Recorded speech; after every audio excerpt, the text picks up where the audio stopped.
Je suis Mariam Touré, je suis en charge du recrutement, de la formation et du développement à la BOA Côte d'Ivoire, c'est-à-dire Bank of Africa Côte d'Ivoire.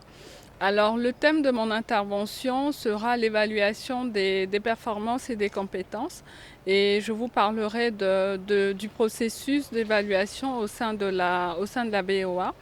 Donc chez nous, nous avons décidé d'évaluer 4 paramètres chez tous les salariés, c'est-à-dire l'évaluation des compétences générales, des compétences comportementales, des compétences métiers et des objectifs. Donc les objectifs, c'est l'aspect performance, ce qui signifie que les 3 premières rubriques concernent les compétences et la dernière, c'est-à-dire les objectifs, concerne la performance.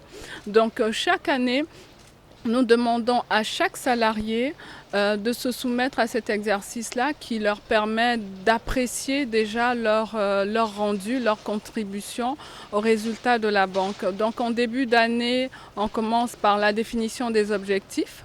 En milieu d'année, il y a l'évaluation à mi-parcours qui se fait entre le salarié et son manager. Et en fin d'année, on repasse encore l'entièreté des différentes rubriques que j'ai citées. Et c'est à ce moment-là qu'on parle d'évaluation annuelle.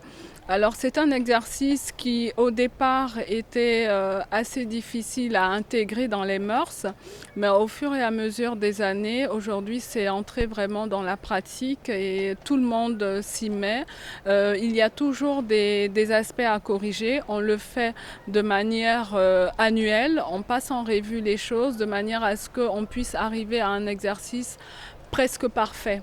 Donc à la fin de la campagne d'évaluation, il y a la revue des notations. Donc chaque manager passe en comité.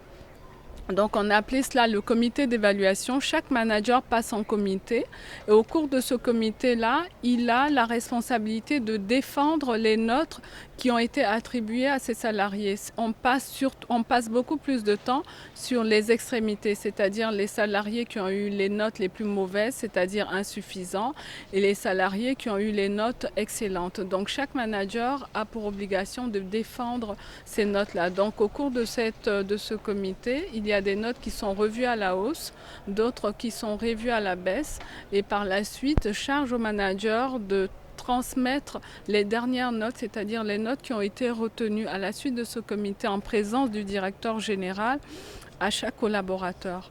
Donc à la fin de ce processus-là, on sort les besoins en formation, on sort les salariés les plus performants qu'on compte inscrire, qu'on pourrait inscrire dans un plan de succession.